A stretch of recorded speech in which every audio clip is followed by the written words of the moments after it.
vida de Jesus no nosso meio. 1 Coríntios 11, versículo 26. Quem já encontrou aí, diga amém. Amém. Diz assim a palavra do Senhor: porque todas as vezes que comerdes este pão e beberdes este cálice, anunciais a morte do Senhor até que venha. Amém. Santo Deus e eterno Pai, nós te louvamos, Senhor, por tudo que o Senhor já fez aqui nesta noite, pelas bênçãos maravilhosas da oração, pelas bênçãos maravilhosas do louvor. E agora, Deus, estamos diante da Tua palavra, a Tua palavra viva, a Tua palavra eficaz, a Tua palavra poderosa. Que o Senhor continue falando conosco, revelando tudo aquilo que nós precisamos de Ti, Senhor. Fala porque a Tua igreja ouve. Enquanto eu estiver pregando, Senhor, restaura, liberta, revela, cura, transforma, aviva e faça maravilha acontecer muito além do que pedimos ou pensamos, no nome poderoso de Jesus. Amém? Pode sentar-se, irmãos. Dá uma salva de palmas que exaltam, que glorificam, que bendizem ao potente Deus. A Santa Ceia, ela foi instituída por Jesus com alguns propósitos e objetivos, mas o principal deles, que foi repetido aqui nessa mensagem para a igreja de Corinto, o principal motivo da ceia do Senhor está aqui: em memória de mim. Versículo 24 e versículo 25. Jesus, ele ordena a ceia para que nós pudéssemos trazer à nossa memória aquilo que ele fez por nós na cruz do Calvário. No caso, quando ele institui a ceia, aquilo que ele faria, o que ele instituiu antes da cruz. Mas para nós que estamos depois da cruz, é a lembrança do que ele já fez por nós. E é importante a gente ter essa memória viva, porque tudo na nossa vida espiritual, irmãos, toda a nossa existência como igreja, como povo de Deus, depende do que Jesus fez por nós naquela cruz. Se Jesus não tivesse morrido ali, se Jesus não tivesse entregado a vida dele na cruz, eu não estaria aqui, nem vocês. E se estivéssemos aqui, seria um tempo totalmente inútil, porque estaríamos ainda mergulhados nos nossos pecados, sem esperança, sem graça, sem alegria, sem salvação.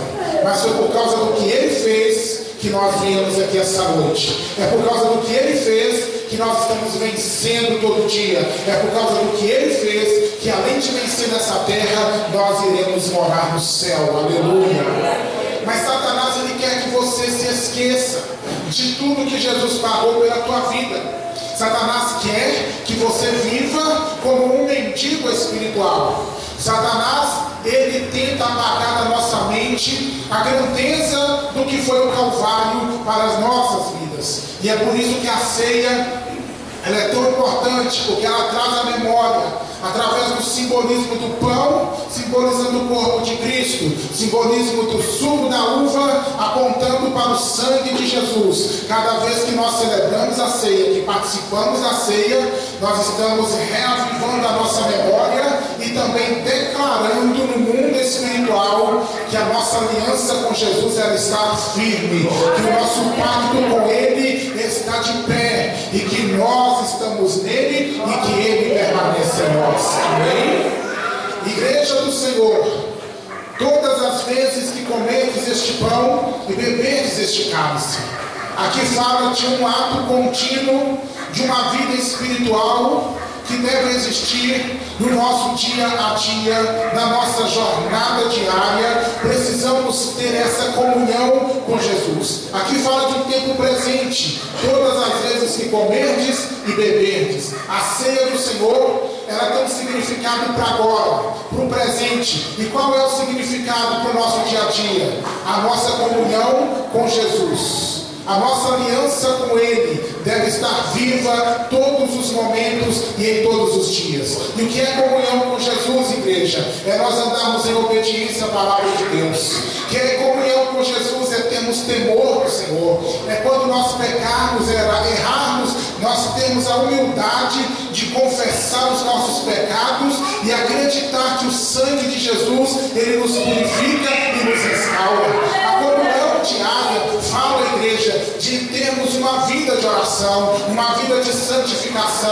uma vida de renúncia ao pecado, porque todo dia, irmãos, nós somos rodeados de tentações, de problemas e situações que nos chamam para longe dessa comunhão. Mas quando nós temos um pacto, uma aliança firmada com Jesus, as coisas podem até acontecer no nosso dia a dia, podem vir batalhas, podem vir fraquezas, podem vir guerras, mas dia após dia estamos em comunhão com o poder do corpo de Jesus e com o poder do sangue do Senhor Jesus Cristo. Aleluia! A comunhão diária com Jesus é o nosso respirar espiritual. Diga comigo, ai de mim.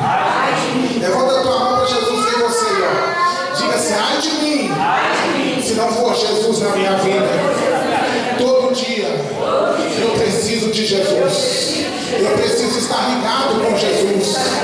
Eu preciso estar unido a Jesus, vivendo o poder do seu sacrifício, vivendo a graça da sua vitória na cruz do Calvário, que pagou o preço para que eu seja mais do que vencedor todos os dias, em todos os momentos dos meus dias, durante toda a minha vida. Amém, aleluia.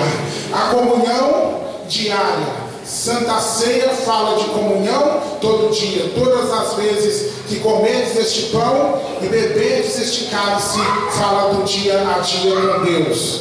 Mas aqui também diz que nós anunciamos a morte do Senhor.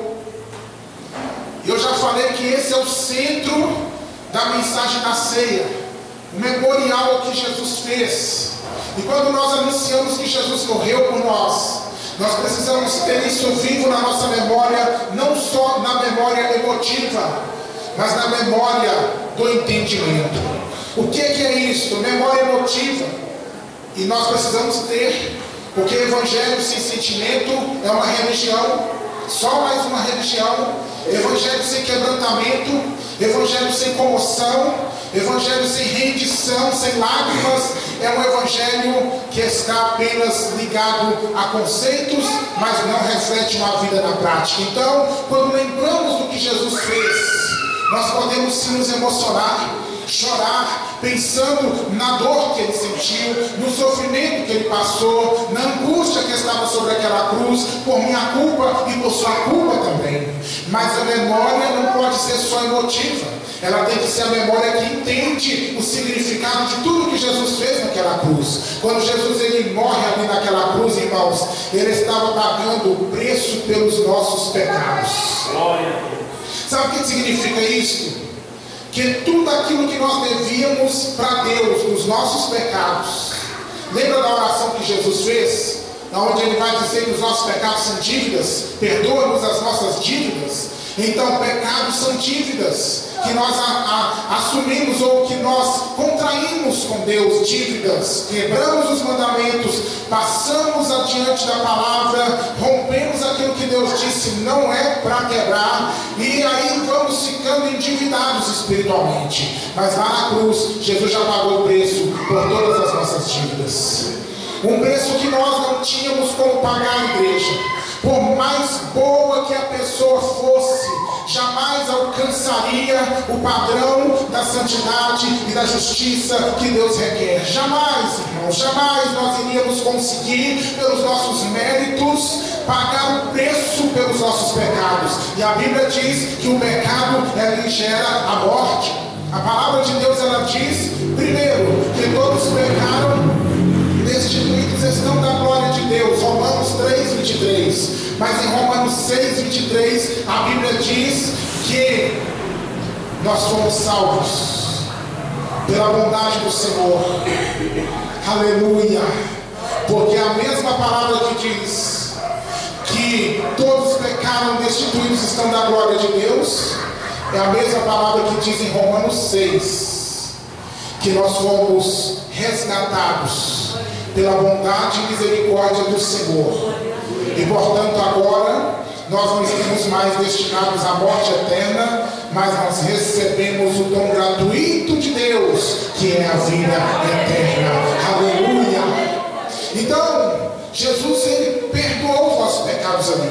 Quer dizer então que todos os meus pecados pecados, os seus pecados, uma vez que nós nos arrependemos, que nós confessamos e deixamos, são apagados pelo que Jesus já fez. Porque na eternidade, irmãos, não tem passado, nem presente, nem futuro. A eternidade é uma linha contínua. Então para nós existe um ontem, Jesus fez.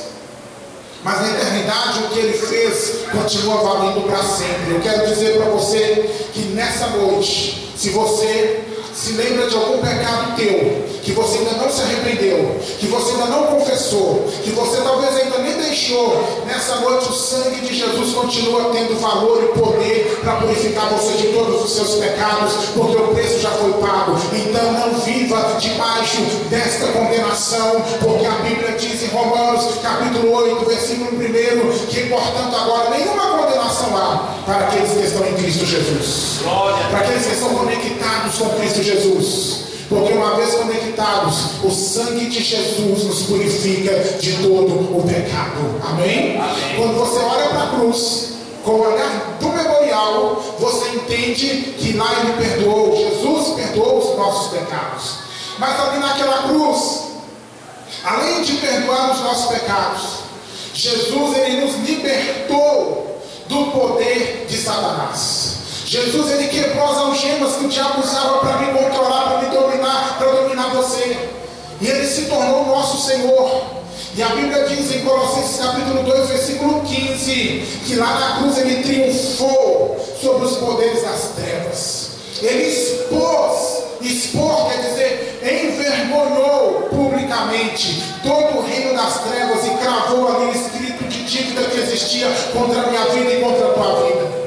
E ali Ele quebrou o poder que Satanás podia ter sobre mim e sobre vocês. Então, igreja do Senhor, nós somos um povo liberto, nós somos um povo livre. Então não aceite que o inimigo venha te aprisionar, seja na mente, seja no corpo, seja na alma, seja em qualquer situação. Se Satanás for tentado te cercar, te aprisionar, te algemar, te escravizar de alguma forma, levanta a sua voz e diga: Satanás, na minha vida não, porque eu sou liberto pelo sangue de Cristo.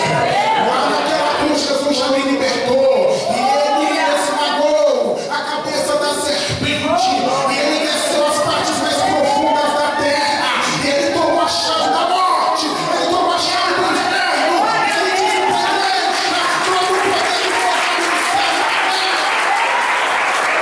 Nós somos livres. E é por isso que o diabo quer que você se esqueça do que Jesus fez por você naquela cruz. Porque o poder do sacrifício de Jesus nos mantém longe do reino das trevas. Aleluia. E não só longe, o Senhor também nos deu autoridade e poder no poder do seu nome. Então nós não somos só livres, nós também somos libertadores. Aleluia. Isso quer dizer que eu e você, além de sermos libertos, nós temos autoridade para libertar outros no poder do mesmo nome de Jesus Cristo. Use essa autoridade. Use essa autoridade para a tua vida e use essa autoridade na vida de outros também. Eu dizia ontem para uma irmã, fomos fazer uma visita para ela e nós conversamos ali, situações espirituais acontecendo. Eu disse para ela: minha irmã, não tenha medo de nada, porque quem tem que ter medo é o diabo, que tem que ter medo de nós. É o diabo que tem que passar para o outro lado da rua quando a gente for passar.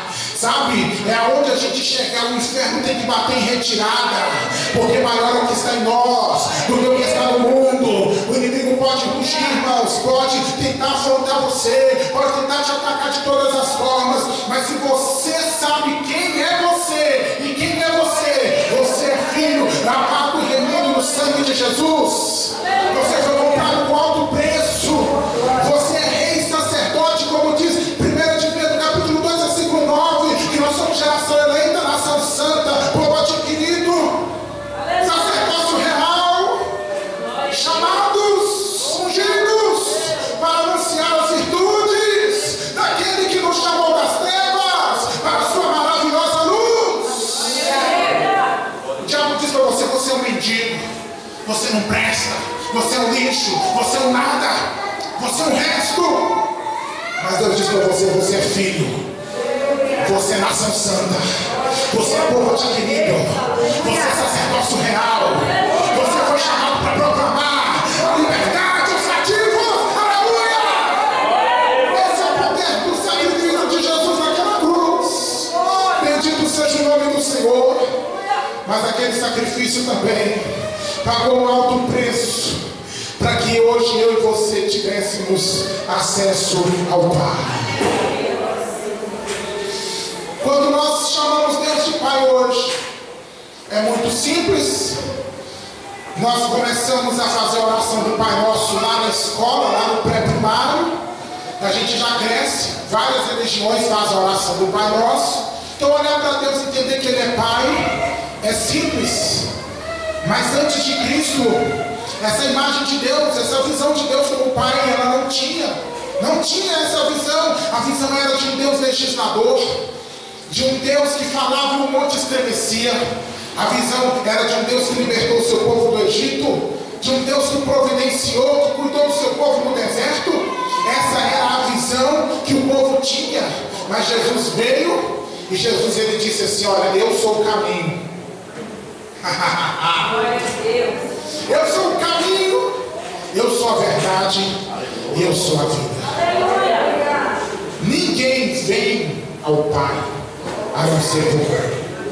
Aleluia. Jesus está querendo dizer: pela lei vocês não chegaram ao Pai, pelos seus esforços vocês não chegaram ao Pai, pelos sacrifícios de animais no santuário, no templo, no tabernáculo, vocês não chegaram ao Pai. Mas eu estou aqui para dizer para vocês que eu agora sou o caminho. Se vocês vierem a mim, vocês vão se encontrar com quem é Deus, o Pai.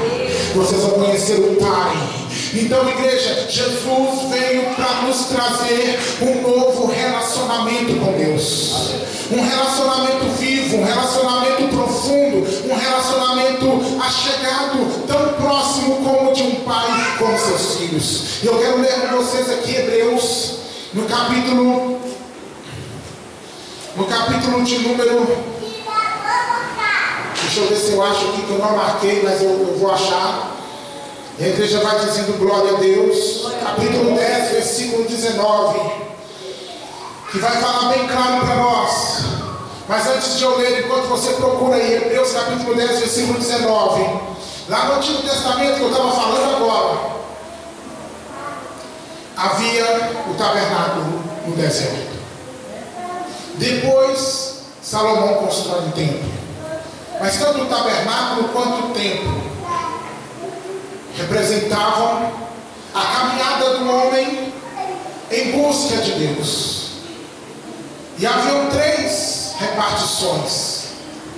Havia o átrio, o lugar de fora, o lugar santo, o lugar do meio, e o santo dos santos, o lugar mais profundo. E nessas 3 repartições aconteciam cerimoniais, tudo apontando para Cristo no futuro. Tudo era simbólico, mostrando sobre o sacrifício de Jesus.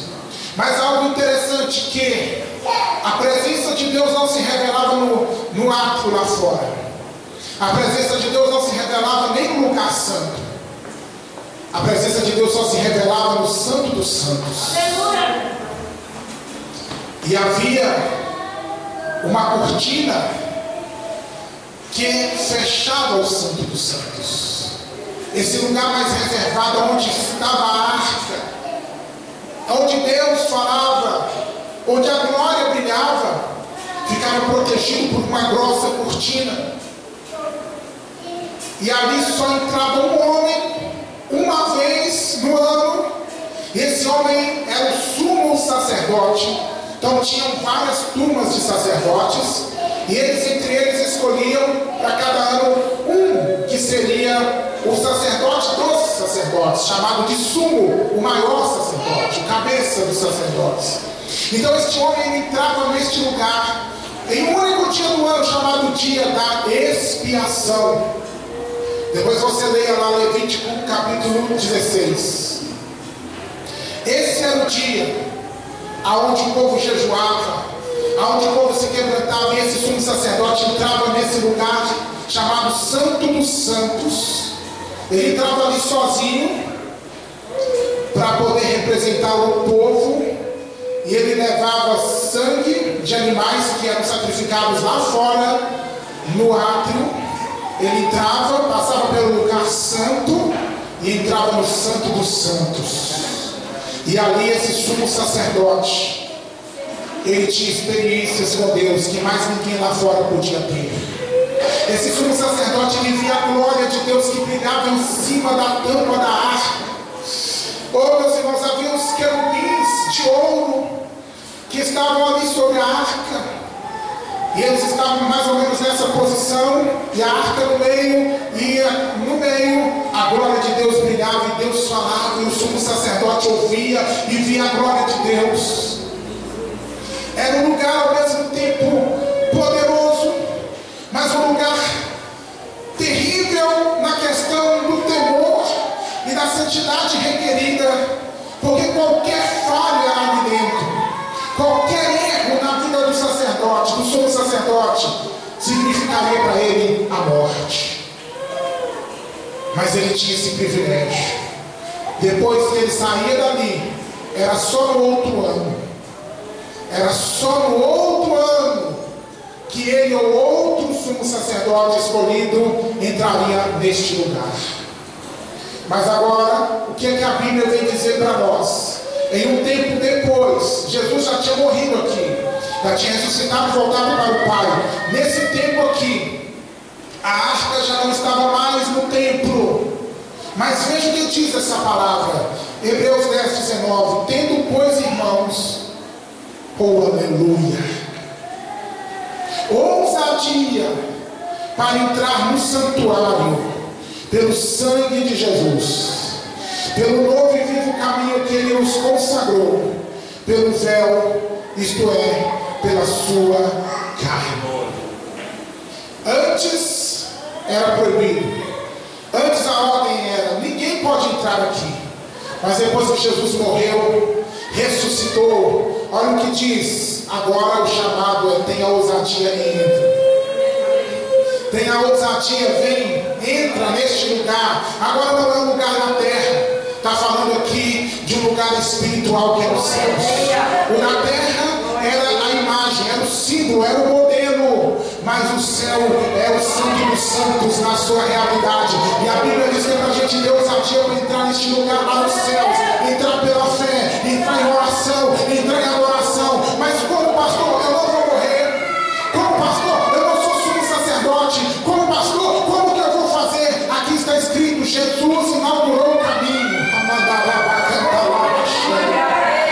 Pelo véu, isto é, pela sua carne.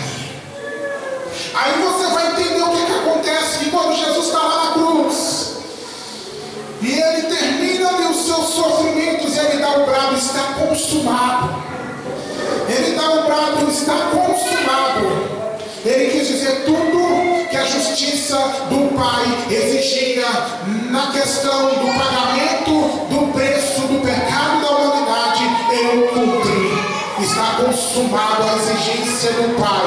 Quando ele dá o brado na cruz, lá na cidade, está fora da cidade, lá na cidade, lá no templo, lá em Jerusalém, lá no templo, aonde estava essa cortina grossa, separando o Santo dos Santos, essa cortina, ela é rasgada sobrenaturalmente, de alto a baixo. A Bíblia diz que o véu se rasgou. E quando a Bíblia diz que o véu se rasga lá, é porque o véu da carne de Jesus estava sendo rasgado na cruz. O corpo de Jesus ferido, o seu sacrifício fez com que o caminho de acesso ao Pai fosse liberado a todo aquele que crê. Então isso inaugurou o tempo da graça. Hoje vivemos na graça e não mais na lei. Isso quer dizer que eu e você temos acesso ao Pai, aqui na igreja, em casa, no trânsito, na rua, onde você estiver. Se você sabe falar bem, se você não conversa direito, se você tem teologia ou não, se você é rico ou pobre, não importa. Para acessar este lugar, basta apenas crer no sangue de Jesus, que inaugurou o vivo caminho. Eu quero dizer que através do que Jesus fez, hoje eu e você podemos chamar Deus de Pai e ouvir Deus respondendo: fala, filho, porque eu te escuto. Aonde tem filho, levante a mão. Só filho, só filha,